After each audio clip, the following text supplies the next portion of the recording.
near the zenith shone weirdly and vividly above the towering steeps that hemmed in the chasm, and revealed the fact that a far-flung body of water flowed at the bottom, winding out of sight in both directions and almost lapping my feet as I stood on the slope.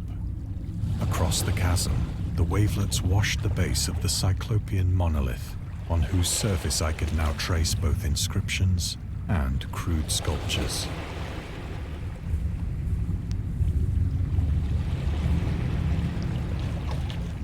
The writing was in a system of hieroglyphics unknown to me and unlike anything I'd ever seen in books, consisting for the most part of conventionalized aquatic symbols such as fishes, eels, octopi, crustaceans, mollusks, whales, and the like. Several characters obviously represented marine things which are unknown to the modern world, but whose decomposing forms I had observed on the ocean-risen plain. It was the pictorial carving, however, that did most to hold me spellbound.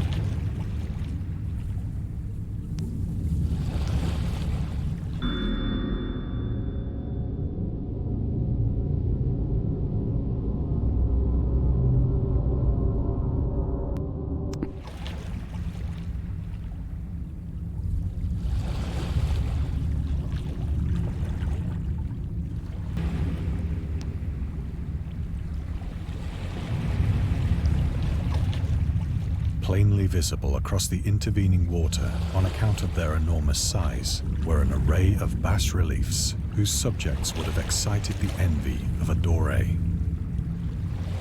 I think that these things were supposed to depict men, at least a certain sort of men, though the creatures were shown disporting like fishes in the waters of some marine grotto,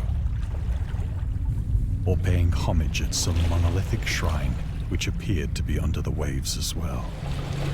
Of their faces and forms I dare not speak in detail, for the mere remembrance makes me grow faint.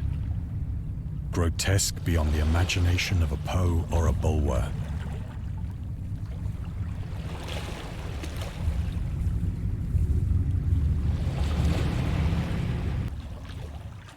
They were damnably human in general outline, despite webbed hands and feet, shockingly wide and flabby lips, glassy, bulging eyes, and other features less pleasant to recall.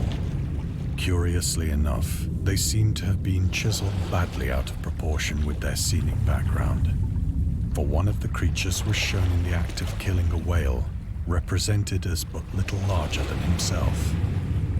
I remarked, as I say, their grotesqueness and strange size, but in a moment decided that they were merely the imaginary gods of some primitive fishing or seafaring tribe. Some tribe whose last descendant had perished eras before the first ancestor of the Piltdown or Neanderthal man was born.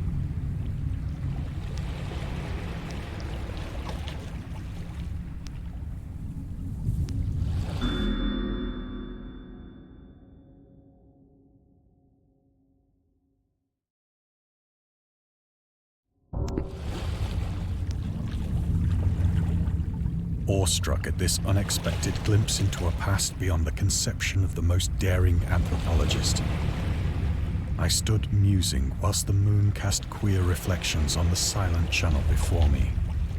Then, suddenly, I saw it. With only a slight churning to mark its rise to the surface, the thing slid into view above the dark waters. Unfeeling and loathsome, it darted like a stupendous monster of nightmares to the monolith, about which it flung its gigantic scaly arms, the while it bowed its hideous head and gave vent to certain measured sounds.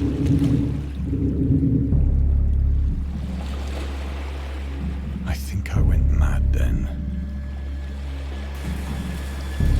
Of my frantic ascent of the sloping cliff, and of my delirious journey back to the stranded boat, I remember little.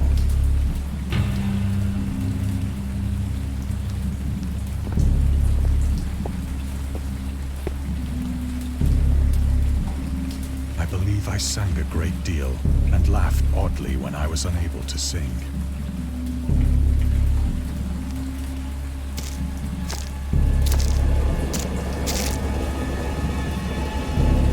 I have indistinct recollections of a great storm sometime after I reached the boat. At any rate, I know that I heard pearls of thunder and other tones which nature utters only in her wildest moods.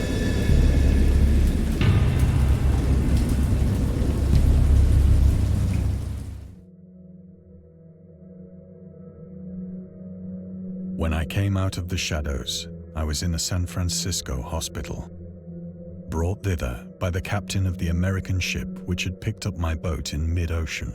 In my delirium, I had said much, but found that my words had been given scant attention. Of any land upheaval in the Pacific, my rescuers knew nothing, nor did I deem it necessary to insist upon a thing which I knew they could not believe.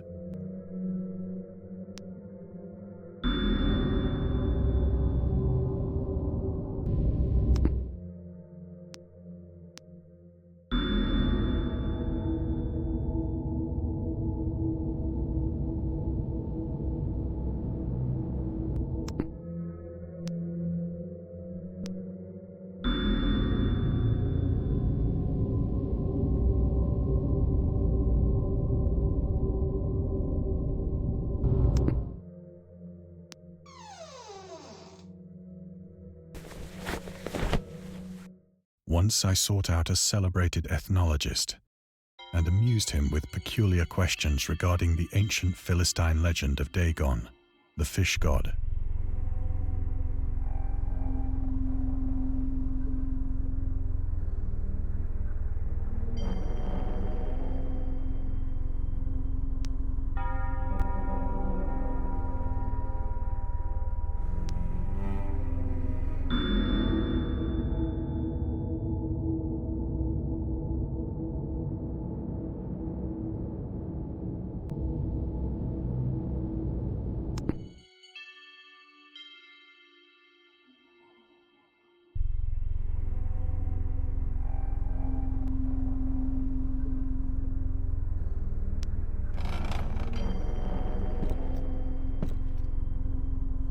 But soon perceiving that he was hopelessly conventional, I did not.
It is at night, especially when the moon is gibbous and waning, that I see the thing.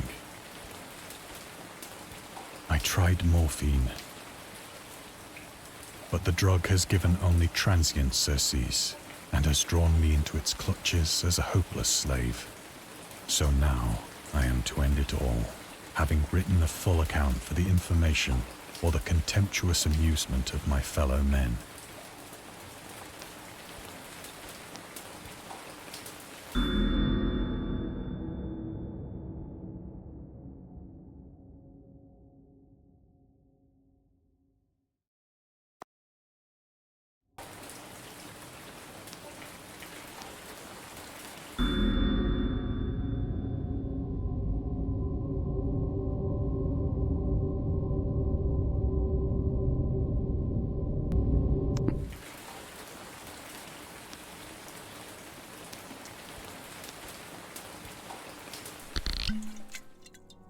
Often, I ask myself if it could not all have been a pure phantasm. A mere freak of fever as I lay sun-stricken and raving in the open boat after my escape from the German man-of-war. This I ask myself, but ever does there come before me a hideously vivid vision in reply. I cannot think of the deep sea without shuddering at the nameless things that may at this very moment be crawling and floundering on its slimy bed, worshipping their ancient stone idols and carving their own detestable likenesses on submarine obelisks of water-soaked granite.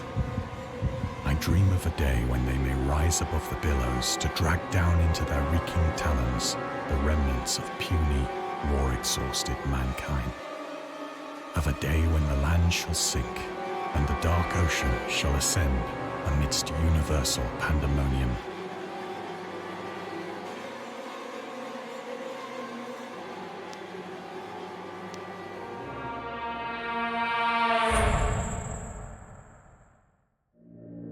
The end is near.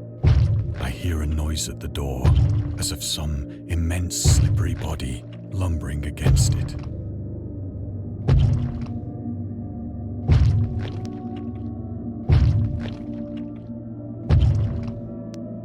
It shall not find me.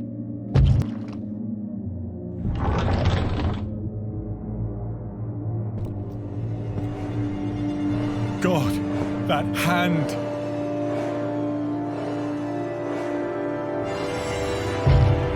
The window! The window!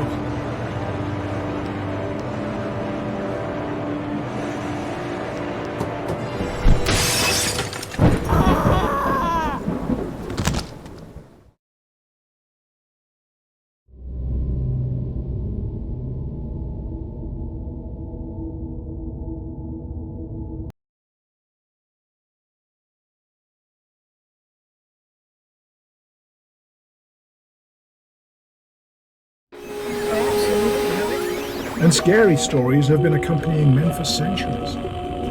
They have many faces and forms, but what is their purpose? Why do we enjoy being afraid so much? During our therapy, I'll try to